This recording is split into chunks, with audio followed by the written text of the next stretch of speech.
Currently, the technology for getting around is really the internal combustion engine.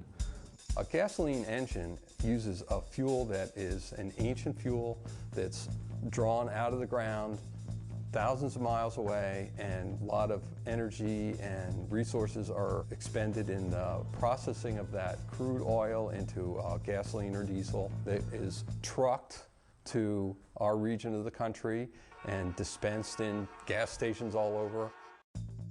It's pretty old technology, and as we move into the future, it's probably not a technology that serves us as we try to address issues of climate change and sustainability.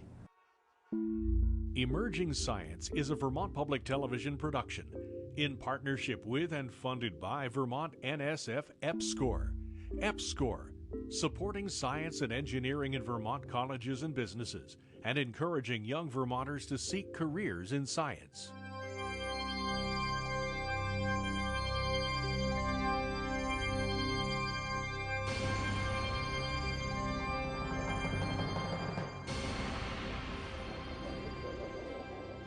Hi, I'm Amy Seidel, and welcome to Emerging Science. This week our subject is transportation. In today's world, even the average person can literally get to the other side of the planet within the span of 8 to 10 hours. Day-to-day activity consists of business commutes, back and forth shuttles to the ballpark, and last-minute trips to the grocery store. Our ability to move around defines our local and global culture. The extent of your economic activity and the goods and services that you could obtain were always a function of what transport mechanisms you had available to you. So originally, when we were using the water for transportation, the cities grew up along the rivers, the major rivers, the Mississippi River, the Ohio River.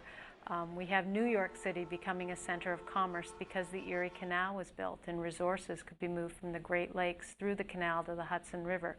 So I always say, and I'm a transportation person, that after we took care of our personal security, transportation has been what has really designed or caused the design of what we've built as humans, the systems we live in, the systems we move in.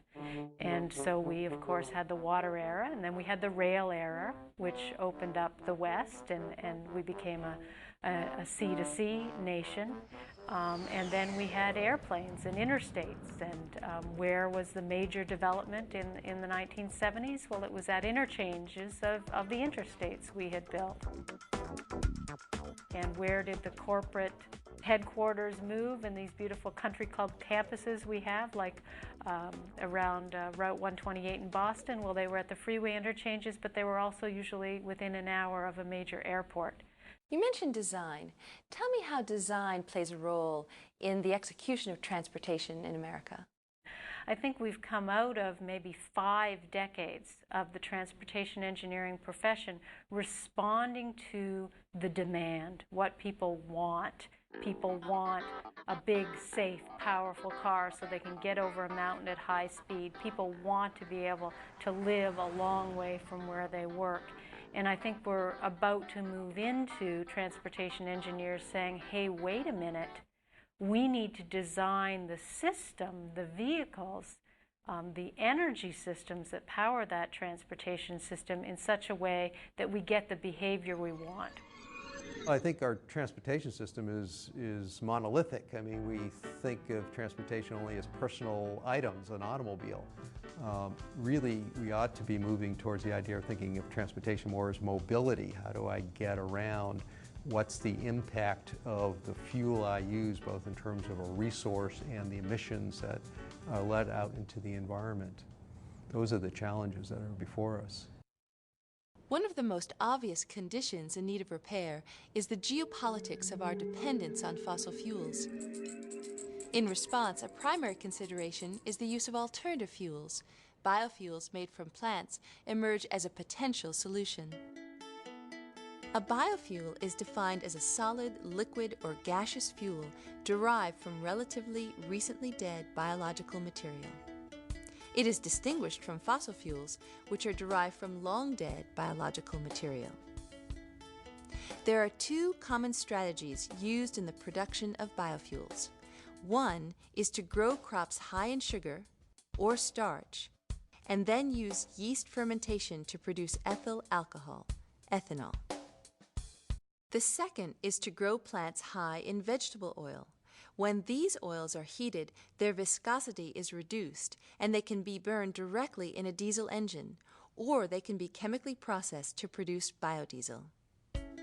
Biodiesel yields as much energy as petroleum-based diesel fuel, while ethanol delivers significantly less power than gasoline.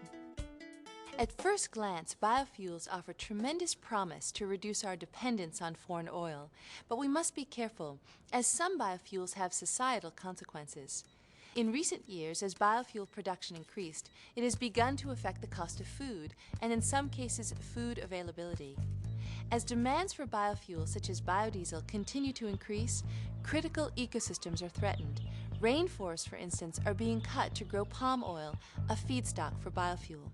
In the last few years, there has been a revised interest in what is known as a third-generation biofuel, algae. The basic requirements for algae production are carbon dioxide, sun, and water. Algae can double their mass several times a day and produce at least 15 times more oil per acre than alternative biomass resources. The hard part about algal production is growing at a commercial scale and harvesting it efficiently. Most algal production is currently done in what is called a photobioreactor. In photobioreactor, algae is grown under very controlled situations. We have set temperature control and set environmental conditions which are not available naturally. But the problem comes is cost efficiency there. When we bring all these controlled conditions to grow algae in a photobioreactor, what happens is we are bringing in lots of energy inputs. We are actually in the business of making energy, and so when we do a budget on how economically we do this, we need to weigh the energy in versus the energy out. So now if you start sterilizing growing vessels, you actually have to pay for energy, and so your total economic return on your oil is going to be less. Like other researchers, we also hope that we'll be able to bring the algae oil price around $2 a barrel. That's the target. If you compare to other biofuels, say corn, we could get just 20 gallons per acre annual yield. But as far as algae is concerned, potentially we could get 15,000 gallons per acre yield. At UVM, scientists are using a methodology that applies light and nutrient cycles to force the evolution of naturally growing algal aggregates towards oil production. It has to be a full ecological system, and the system has to have the ecological forcing that benefits organisms that hold oil. We are not evolving one particular species of algae, but an aggregate of species, and that too naturally growing aggregates. Rather than identifying individual oil-producing organisms, scientists at UVM are identifying the environmental conditions that have selected for this oil-producing trait. Some view biofuels as a carbon-neutral alternative to gasoline because the amount of carbon taken up by plants during their lifetime offsets the amount of carbon released during combustion. There are still significant areas of concern, however, associated with the combustion of biofuels. As scientific techniques advance, so does our understanding of the health and environmental consequences.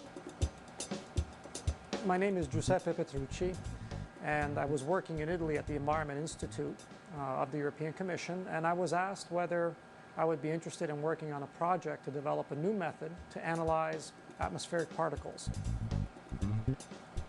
When we talk about pollution in the atmosphere, typically we distinguish between or differentiate between gaseous pollution and particulate pollution.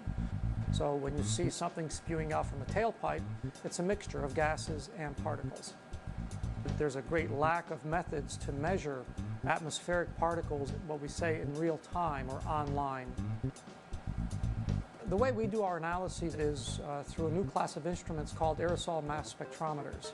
The instrument itself, once it's arrived at destination, it literally takes about 1 hour to achieve the vacuum you need and start making measurements. A time-of-flight mass spectrometer gives you a snapshot of all the molecular masses within limits of everything that's in that particle. We will sample particles by opening a valve. When we think we've sampled enough, we will close our valve here, our sampling valve.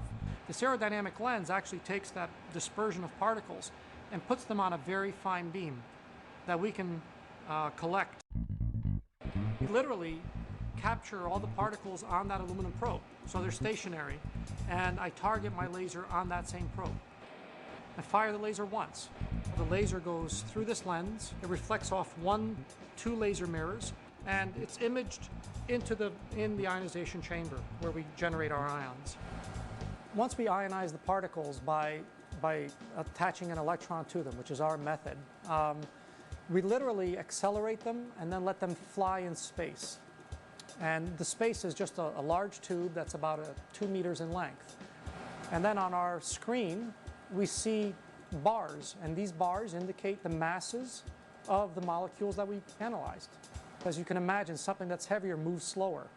So the time that it takes for them to go from where we ionize them to where we detect them is a direct measure of their mass.